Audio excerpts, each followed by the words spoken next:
Sorry. Hello, Anthony.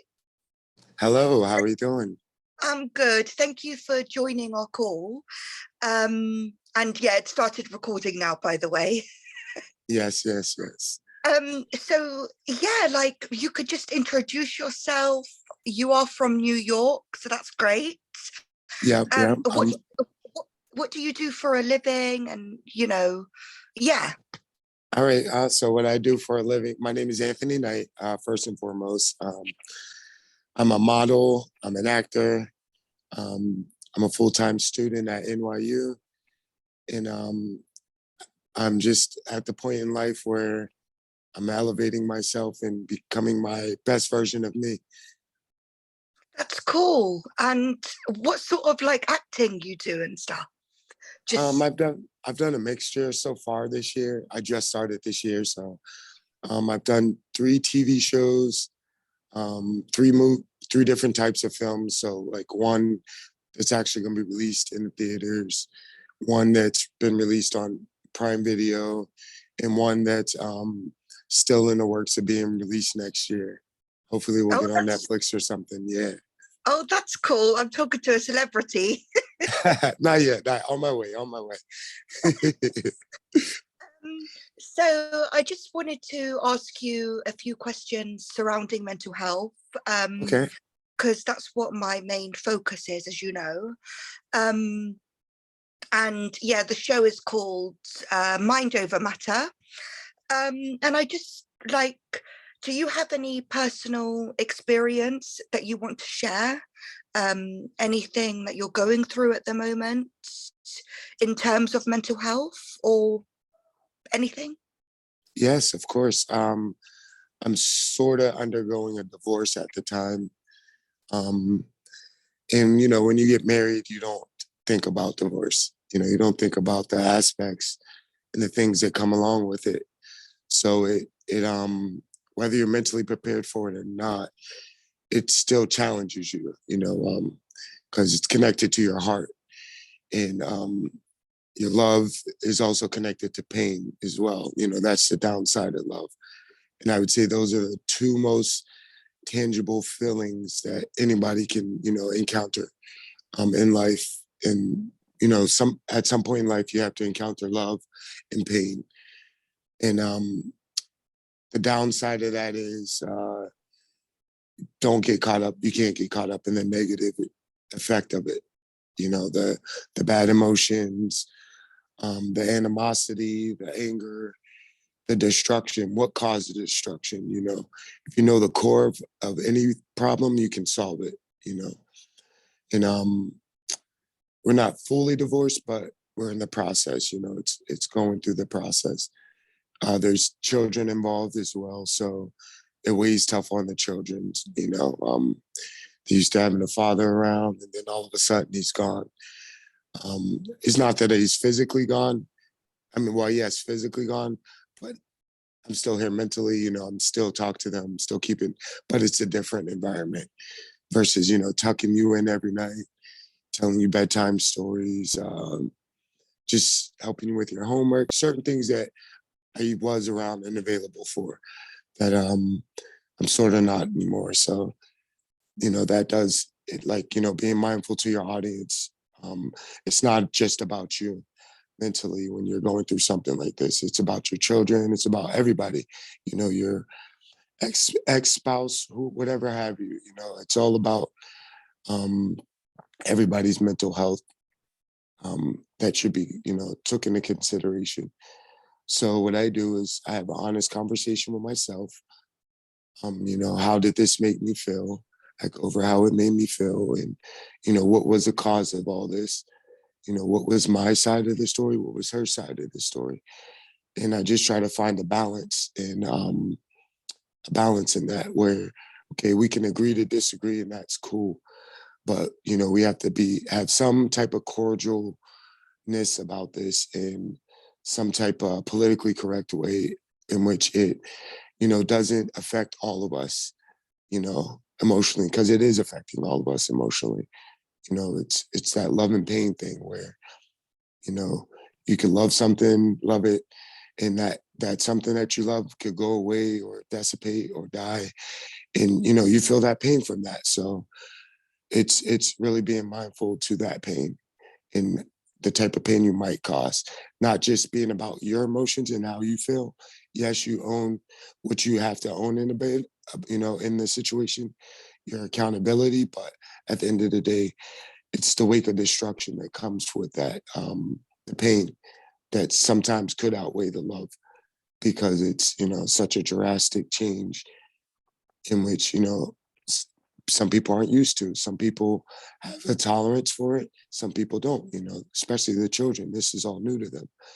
So, you know, we as adults, I think we're prepared for this by dating. You know, we date, and if it doesn't go good, we just leave. Um, Marriage is a different thing. It's like for the good, bad, the worst, you try to stick through it all. And when you can't even do that, it's that's where the pain sets in because it's like you endure those things through love. Love, unconditional love gives you the strength and the quality to endure those things. But the pain, no one ever talks about the pain. You know, Western world men, we're supposed to be strong and you know not have any emotions, and we're not allowed to be able to feel the way we feel. What they say, but it's not Yeah, true, is it? no, because we're all human. We all have emotions. You know, black, white, rich, poor, no matter. You know, we're all humans at the end of the day. Um, and it's just, you know, society sets it up so you're not allowed to feel a certain type of way. You're not allowed to have feelings. You're not allowed to have emotions. So me being a man and going through what I'm going through, luckily I have, you know, training and endured some very painful things. So I know how to cope and deal with things without, you know, causing destruction, the weight of my destruction being caused upon other people, especially the children, you know, definitely the children. I'm really sorry to hear about that, though. Hey, life goes on, you know, at the end of the day, I believe personally I don't have bad days. I might have a bad moment throughout my day. You know, everything's taught to teach us something. You know, situations like that, it teaches us what we could have done better, also what we don't and shouldn't be subjected to as well. What we probably deserve better, or you know, they deserve better. You know, it makes you look at things differently. If it doesn't make you look at things differently, then you'll never learn from it. You know, you'll never, if you don't look for the silver lining, you don't look for the balance in between the common grounds, you'll never get closure, you know. And one thing with me is Because a divorce is not like just a normal breakup, is it? no, It's more, no. it's more serious than that, you know? There's a lot of things, you know, a lot of aspects involved, you know, financial, the kids, emotions. Like there's so much that goes into a marriage, years and years, birthdays, holidays, you know, it changes everything, you know. Especially if you have like a really routine lifestyle, you know, it definitely changes that for you. And in terms of like people going through a divorce, um, what's your advice to them? Like, how would you, what's the good coping mechanisms for this? Um, the best, honestly, well, what works for me, and I think what worked for most people um, is just really getting to the root cause of what happened, removing all your emotions and the whys. Why did it happen? Once you focus on the whys, you can get over the grieving part where you're, you know, sad that the action, you know, it happened. You know, you're divorced, oh, it hurts, it's painful, but why did it happen? Was it because of lack of communication? Was it trust issues? Was it your insecurity, your insecurities, their insecurities? You got to get to the whys of why. Because once you get to the why, you can solve the problem. You really can solve the problem. Whether you agree to disagree, you can find that common ground of why it happened. And then the next most important thing would be identify how you feel. First, it's okay. You have to identify how everyone might feel in the situation, but you have to identify how you feel.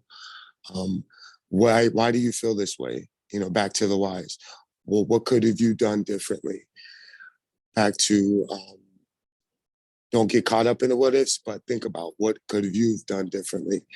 And also, how can I do to change this? I could, we could go to counseling. We can do other things. We can listen to each other more. We can communicate with each other more. We can work on our trust issues. How can we build? Because a marriage is all about building at the end of the day. It's not really designed for destruction, which is divorce. And then another factor would be, take that time after you figure out the whys and how you got to where you got and what was the cause. And then start working on yourself. Think about everything you used to do prior to getting married, things that make you happy, things, routines and things that you love. I think it's all about remembering who you are in the process because, when you're in a situation where you're very selfless, like marriage, you give, give, give. You're never looking really to receive, like especially as a man and a woman. Women do the most, especially when you have children and, the house. There's so many society restraints on women in general when it comes to marriage that causes a lot of pressure just in marriage in general. So being mindful for that, like, for example, my wife said I could have helped around the house a little bit more. It's true, I could have. My day off, I used to just clean the whole entire house. But there was times where I walked past the dishes where I could have easily loaded them into the dishwasher. And this is just, me owning my part and what I could have done differently. I could have easily loaded up the dishwasher. Me knowing the kids' lunch needed to be made. Yes, she generally makes them, but I generally know what, goes into making the lunch because I do that. I could help out with that. So it's really about finding that common ground and what we could have done differently and actually listening to what your partner was complaining about. And hopefully they listen to what you're complaining about. Because if it's a one-way street, it's just not going to work in general. But if there's some way where you can make a compromise, that's how you can evolve from that. But back to what I was saying is, you got to get back to being you, finding what makes you happy. We give, give, give. It's literally getting back to you. And I would say the third component, if you're a spiritual person, whatever your background and belief is, there's always something in all those backgrounds and beliefs about, peace and happiness. Reading in quotes Yeah. and trying to understand those quotes, whether it's through the Bible, the Quran, whatever, spiritual guidance you go through. There's always something about self-awareness. And I think it's easy for us to get caught in our emotions that we forget about, we have positive emotions. We have different mindsets that we can use. And it literally can be mind over matter. If you really want to do the work and really want to get to the identification of what the problem was and what the issue was to begin with, then you can go from there, about it in a positive way. There's always, no matter what the situation is, no matter where you're at, your worst point in your life, there's always there's always a way out of it. Even though, our emotions won't allow us to see the way out of it, there's always a way out of it. There's always a solution to everything. Yes. And We you're just got to right. be willing to find it. It's about having that positive mindset. And it's easier said than done, though, isn't it? Yes, It's it's a lot easier said than done. And that's where people like, us come in, where, we've endured some very painful things in our lives where we could relate on that. We've done the book work as well to understand, the behaviors and the way the human mind speaks. And, it all starts with love and pain. Everyone can relate through love and pain. Some of the most big movies in the world are based off of pain and love.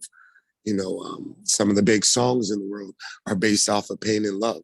That's something, Yeah. no matter what language barrier, what part of the world we in, whatever region of the country we're in, it doesn't matter. Love and pain are the core things. And those all stem from mental stimulants. Mental stimulants happen when you feel love. Mental stimulants happen when you feel pain. Knowing how to deal and cope with them, that's where people that actually share, and whether their story's relatable or not, they can share how they got through it, and the pain aspect, and also the healthy the mental. It's cool to feel pain, but did you allow it to consume you? Did you allow it to cause you to do negative things? Having that mindset alone will deter any negative things. It'll allow you to just, okay, identify what you're mad at and conquer it. Yes, I totally agree. And let me just get the question up again. Sorry. And so how do you, I know you're saying like one of the coping mechanisms is to obviously find yourself, work on personal development, find your whys. But do you think as well, talking to someone will help, like therapy? Oh, therapy, definitely. Or pill, like depression pill? Does that help at all? I'm not a fan of pills because, once again, pain and love are two chemically different things, two different chemical feelings that our body naturally feels. I don't believe in those because, I mean, if you need them, God, go for it.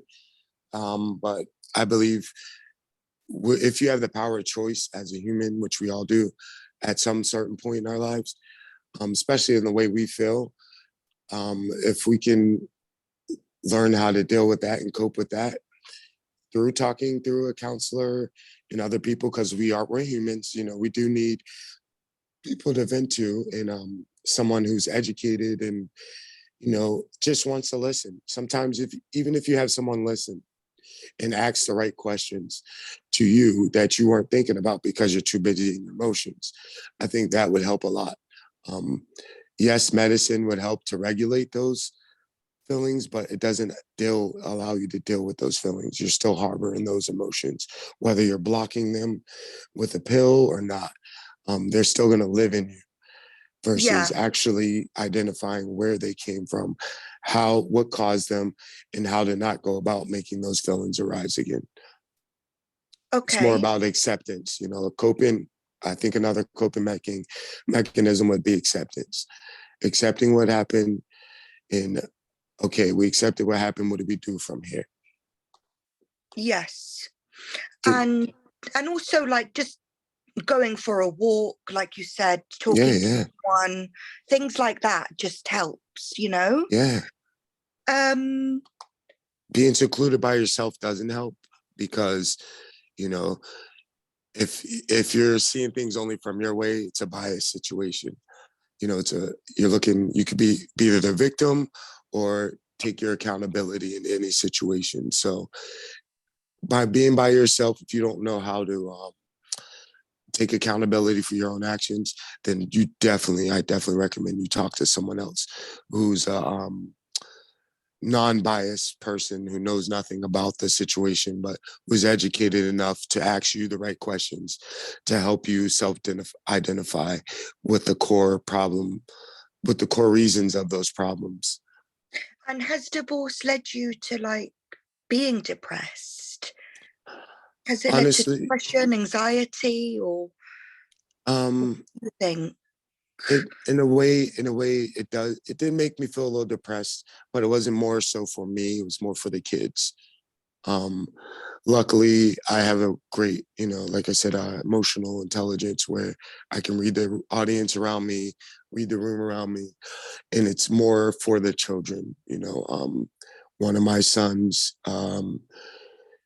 was talking about suicidal things, so that really hit me hard emotionally. because I'm like, the wake up damage can not only be about you. This is whenever you learn from, it's not just about your emotions. It's about everybody's emotions that were involved, and holding yourself accountable for your parts on it, and also being aware of other people's emotions. So that happened. So that was like, oh my God. So I just recently, my action to that was to come back to the house, pretty much. I have a really good heart to heart with just my son. On a side note, away from everybody, the wife, the other child, just so we could get to the root cause of why he felt those feelings. And that's whenever I remove the way I felt from a situation to tap into the way my son felt about the situation, because that's where you can't make it all about yourself. So yes, I did feel those emotions, depressed, and I definitely had anxiety, especially waking up, reaching over, and your wife's not there. Like that was just it was a weird shock. Like, you know, um, but at the same time, I'm working on me. I'm working on becoming the best version of me, so I can be better for everyone around me. Um, and like I said, I'm still mindful of everybody's emotions in this whole thing. So I'm not lashing out. I'm not blaming. I'm not complaining about what's wrong about the situation. I'm going more up the accountability ladder where I'm making the solution and thinking, what can I do differently? And how can I make this situation better than what it already is? I know I can't fix it completely because it takes more than just one person to fix anything. But I can fix my part in it by Yeah. being the best version of myself. Okay. And that's an amazing story to share. And yeah, I know that people who are going through divorce in this world, they can relate as well to your story, which is great. And is there anything else that you want to share? Any questions or anything? Just one thing I definitely want to share is it all starts with love and pain. This whole thing's over love and pain. And I do reels and stuff on Instagram and stuff, just about bringing mental awareness to social media. It doesn't really do that often. It's a lot of No. negative things. So I see a lot of anything that's motivational. I see it, and then I also use my personal experiences. And one core thing for anybody going through a divorce is you have to love yourself. You definitely have to love yourself. Not to the point where it's selfish love, or more you have to be able to love you. Because if you don't love you, you can't love your children. You can't love your wife. You also have to love yourself, because if you don't love yourself, people will teach you how to hate yourself. And some people will exercise that and use that against you. So through your divorce, through your marriage, you have to love yourself. Don't forget what makes you tick. Don't forget what makes you happy, because when you lose that happiness, you'll lose love for yourself and everything that you do in life. I totally agree. You need to love yourself, otherwise, no one will give you that love back. Yeah, True. yeah, yeah. But yes, so I'm gonna finish the call. So thank you so much. Well, the recording. Thank you so much for your contribution to this. It's been really helpful. Thank you for your just given me the opportunity to share this story. I believe everything happens for a reason. We'll definitely see each other a lot more. I'm all in with, anything about mental health, and, it is mind over matter. Definitely. You can do Shame, anything you set your mind to, anything. it's a shame you're not in the UK because we could have invited you to the studio to get Oh, you filming never done. know. You never know. I You might make a never trip out know. there. If I need to take a trip out there, I will. Definitely. Cool. Yeah. So I'll just finish the recording. Hold on.